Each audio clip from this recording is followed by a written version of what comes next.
There's a hidden war being waged in the background of Momodora Reverie in the Moonlight between the Crown and the Church, the authoritative and dutiful versus the faithful and religious.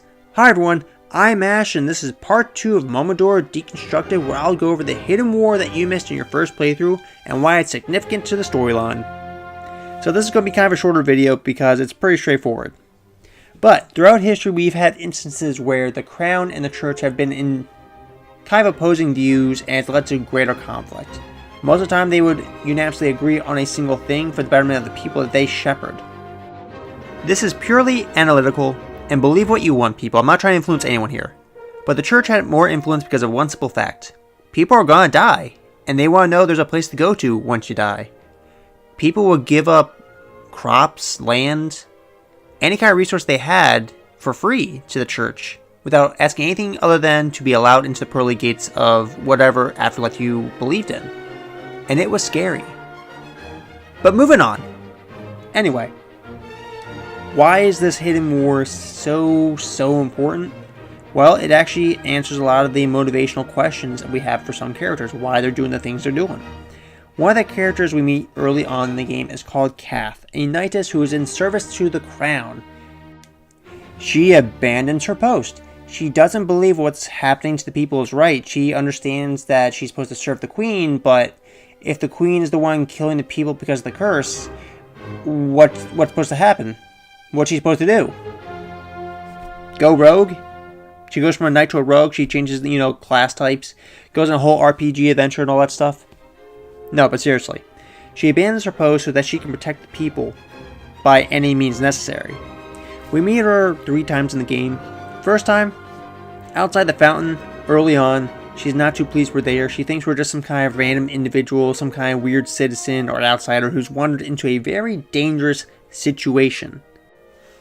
And she's kind of right. We just wandered into a very dangerous place without knowing what we're getting into. There's undead, arcane, and evil everywhere that's willing to kill us for just looking at them weird. But we meet her again about early halfway point in the game, second, possibly third boss, depending where you go in. And it's the heretical arsonist, a fire-powered arcane nut job, essentially.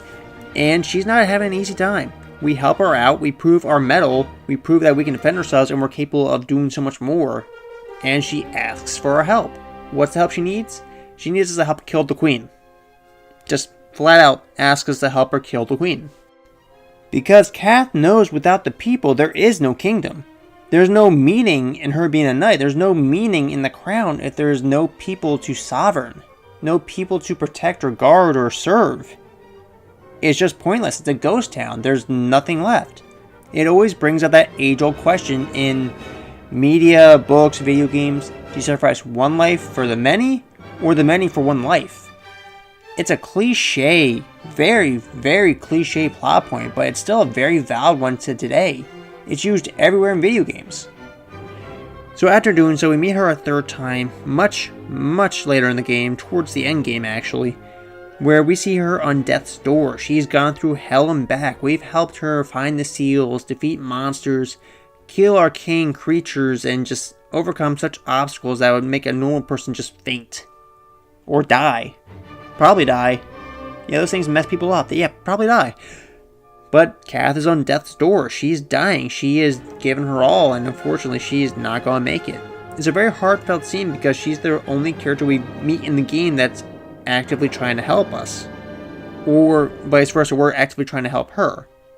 Because our goals are the same. We are aware of what's causing this mess. And we're willing to do whatever it takes to end it all.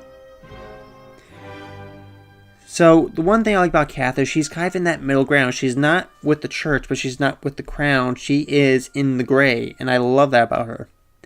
Those who are for the Crown are the Royal Guard. These characters represent the faction that is the Crown. These people obey the authoritative power that is the Queen, despite the curse. Despite the curse, they believe that she is still a kind and gentle person.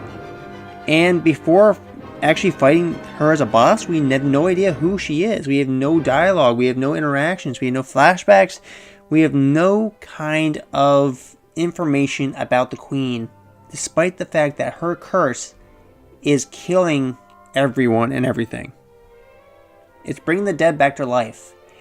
And her citizens are dying day by day, and these knights, despite it all, still believe that she is still a good, gentle person and needs to be protected until a solution is found. It's very admirable, and you can't fault someone for protecting someone they truly believe is innocent and kind. Their final words are, "The Queen would never hurt us." They were loyal to the end. And that is the authoritative faction of this game. Next, we have the religious faction, which is the Church of Esalen. And I want to focus on two characters primarily from the church. First is partner Fennel, who I've died to many times because she's very fast, she's very strong, and she will kill you in 3 hits. I hate her so much when I fight her, but she is one of my favorite characters because of how she views the world that's going on. She believes the Queen has abused the divine right that has been blessed to her by God Esalen. That the divine powers that she has are being abused, being warped into something ugly. And that she is trying to destroy the church and its followers so that she has absolute power from the divine. She sees us as an enemy because she thinks we have sided with the Queen by wearing red. Why that matters, we don't really get a clear image as to why red is so important. But her views of what's going on are what truly matter. She is one radical side of two in this game for the church. She believes in order for peace to be restored, the Queen must perish along with the curse. That there should be no chances left. That in order to survive means the church has to survive. The followers must survive. Nothing else matters. And it's a very interesting character development that we get, a very interesting character type we see in this game. Now, on the polar opposite side is Archpriestess Choir, who is the sister of Fennel. This character is very interesting. She's actually a secret boss that you can completely fight optionally.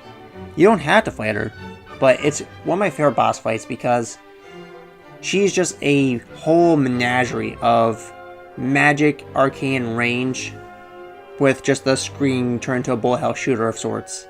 I enjoy it, very fun fight, but the character's views are very interesting. She's the exact opposite of her sister, partner Fennel. Fennel believed in the destruction of the Queen in order for the church to survive. Choir, on the other hand, believes that in order for the church to survive, they must submit to the Queen, submit to the curse, and obey the divine right that the king, their god, has bestowed upon the Queen. And it's a very interesting twist on two characters from the same faction in the game. One represents the stability and continued growth of the church, which is Fennel, while Choir just believes that in order to survive just means to survive. That means giving everything up, submitting absolute to a single power above their god at this point. Because in order for everything to survive, the church must survive. That's the one thing both characters can agree on. And it's just a very interesting kind of view we get of these two characters from one faction. They're all for the church, but both have a different approach to how the church survives. And I like that. It adds so much variety to it. But overall, guys, that's the video. Pretty much these characters only exist because of their views and their beliefs. Whether it's believing in the Queen as a person or individual, or their faith and what their god has allowed to happen. Anyway, I'm Ash, signing out. Please like, subscribe, comment below, and tell me, what did you think of the video? I know it's short. I try to make this nice, clean, and cut, and simple as possible, because Momodora is a very simple game. The characters are a little bit more complex once you see what's going on in the background. And I just like that a lot. So tell me, what do you think of the video? Do you think I'm full of crap? Do you think this is an actual kind of analytic video that actually deserves some kind of analysis this in-depthly? Or am I overanalyzing it as a whole? Anyway, I'll catch you guys in the next one. See ya!